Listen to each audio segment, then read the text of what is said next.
В одной сибирской деревне 30 лет не было аптек. Зимой болели все, от детей до стариков. Но одна бабушка каждый раз ставила всех на ноги одним напитком из лука и молока. Секрет дошел до нас через внуков, и он работает. Суровая Сибирь.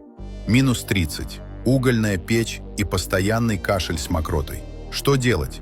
Готовили домашний напиток, который очищал легкие, быстро и без побочек. Рецепт. Одну луковицу нарезать произвольно, выложить в кастрюлю, залить